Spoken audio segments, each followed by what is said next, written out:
My name is April Wilson. I work as a nurse in a small town clinic. A few years ago, I met a man named Mickey while I was working at a hospital. He had broken his leg and was one of my patients. During his stay, he was very kind to me and always praised me. He told me I was the most beautiful and caring person he had ever met. After he was discharged, he kept in touch and said he wanted to marry me. I was 29 at the time, and honestly, I was ready for marriage. He worked at a big company, and he seemed serious about building a future with me. My dad was a bit worried because we had only known each other for 6 months, but I felt sure. I convinced him, and soon, we got married in a big ceremony with Mickey's large family. After we got married, Mickey said he wanted us to live with his mother, Melanie.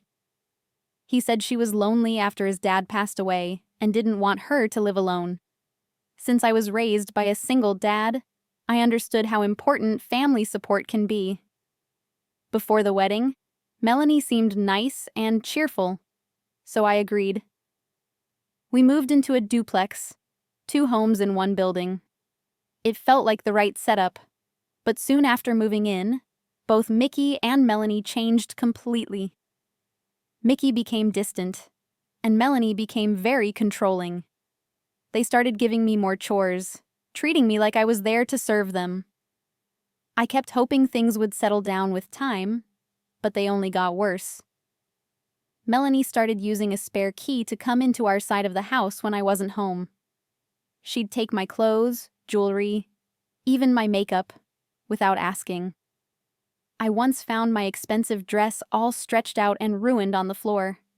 When I told her not to come in or touch my things, she laughed in my face and said, "There's no privacy in a family." Mickey didn't support me at all. He called my concerns silly and told me to stop complaining. Whenever I tried to speak up, he said I was being dramatic. I felt like I was completely alone. Soon after, I switched from hospital work to a small clinic job so I could focus on building a family and avoid night shifts. Melanie twisted that around and said I had too much free time. She dumped all the housework on me: cooking, cleaning, laundry, everything. Mickey spent less and less time at home. He said he was busy with work, but I started to suspect otherwise. Whenever I tried to talk to him, he brushed me off. "Take care of my mother. That's your job," he'd say. He told me I was useless. This was not the man I married. I felt like my world was falling apart. I didn't want to worry my dad. He worked far away and had already done so much for me. So I stayed quiet and tried to endure it. But then something inside me changed. I realized I didn't deserve to be treated like this. That's when I started planning. I began keeping notes of what Mickey and Melanie said and did.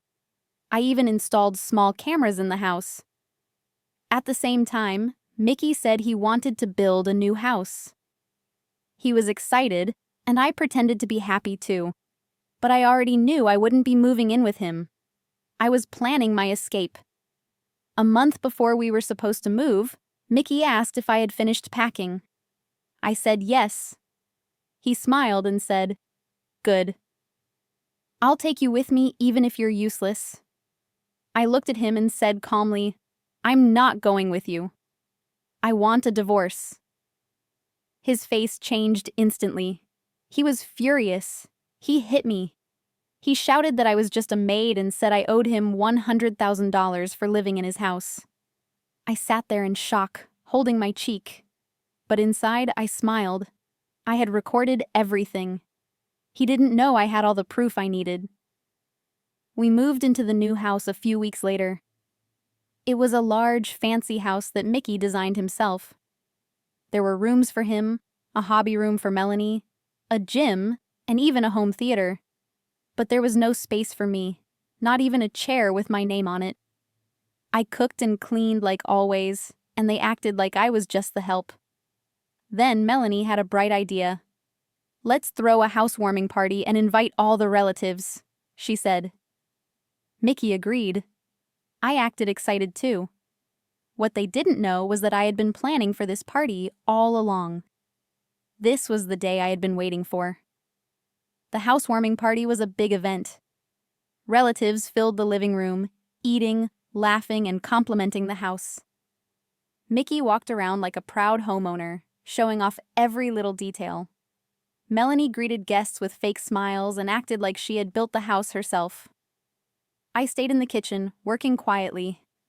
Some relatives came over to praise me, saying Mickey was lucky to have such a hardworking wife. I nodded and smiled, but inside, I was ready. I just needed the right moment. Then Mickey came over and pulled me into a side room. "Don't enjoy the attention too much," he warned. Melanie stood next to him, smirking. I looked at the clock. It was time. I smiled and said, "What attention? I'm not your daughter-in-law anymore, remember?" Mickey and Melanie were confused. I stood up and reminded them how they had treated me like a maid. Melanie laughed, saying I was useless anyway. But then we heard gasps coming from the living room. Mickey and Melanie rushed out to see what was happening. A video was playing on the big screen, Mickey hitting me, yelling at me, calling me worthless. The room went silent. Relatives stared at him, horrified. I had set the video to play automatically at the perfect moment. Everyone was shocked. Mickey looked pale. "What is this?" he shouted. I walked in slowly, holding the divorce papers. "This is who you are. Now sign." He panicked and said it was just a small argument between husband and wife. I shook my head. "This is abuse, and I won't stay silent anymore." When he still hesitated, I showed the next piece, photos of him with another woman, entering a hotel. "She's married too," I said. "I've hired a lawyer, and I'm going after both of you." Mickey's face turned red, then white. He tried to snatch the papers, but I stepped back. Melanie tried to defend him. "So what? A little affair doesn't mean anything. You're just too sensitive," she said. The relatives were disgusted. That's when I pulled out my phone and played another video, this time showing Melanie going through my room, stealing my things, ruining my clothes. The women in the room gasped. "If someone did that to me, I'd call the police," one of them said. Melanie yelled that filming the house was illegal. I calmly replied, "You didn't care about privacy when you were walking through my room. Now you care?" Her face went completely pale. The next clip showed Melanie breaking a keepsake from my late mother and laughing about it. I felt tears in my eyes, but I didn't look away. "You never even apologized," I told her. "You never cared how much you hurt me." The relatives were now fully on my side. They told Mickey and Melanie to apologize, and finally, they did. It was half-hearted, but I acted like I accepted it. Mickey signed the divorce papers. Just then, he tried to grab them back. But before he could, someone stepped in front of me. It was my dad. He had arrived just in time. My dad pushed Mickey away and twisted his arm behind his back. Mickey screamed. "Touch my daughter again and you'll regret it," Dad warned. My dad looked furious. Then he dropped a bombshell. He worked at the same company as the father of Mickey's affair partner. And he had already told him everything. Mickey's jaw dropped. "You're finished," Dad said. "Your job, your future, gone." Mickey slumped to the floor, shaking. Melanie started yelling, calling my dad a monster, but no one was listening to her anymore. I packed my bags and walked out with my dad by my side. As we left, Mickey and Melanie shouted after us, saying I was a thief, saying I had ruined their lives. But I didn't look back. I felt light, like a huge weight had been lifted. After the divorce, things kept falling apart for them. Mickey couldn't afford the house without my income. The affair became public, and both he and the woman had to pay damages.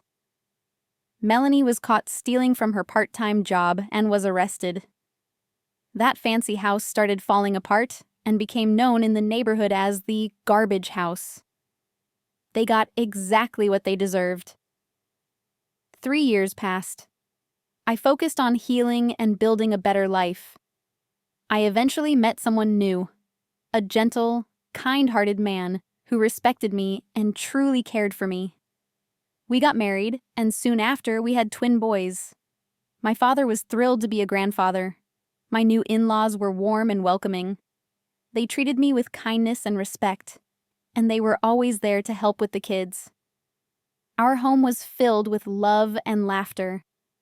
Watching my dad play with his grandsons, I felt truly happy. For the first time in years, I had peace in my heart. One day, I saw my dad making silly faces at the twins. "Peekaboo! Look, it's Grandpa!" he said, grinning. I smiled and said, "Thank you, Dad. You're still my hero." He laughed and hugged me. My husband walked over and said, "Thank you for blessing me with such a wonderful family." I nodded. Let's keep building this happy life together. And we did. After all the pain and betrayal, I finally found my place. A safe, loving home. A real family. And I will never let anyone take that away from me again.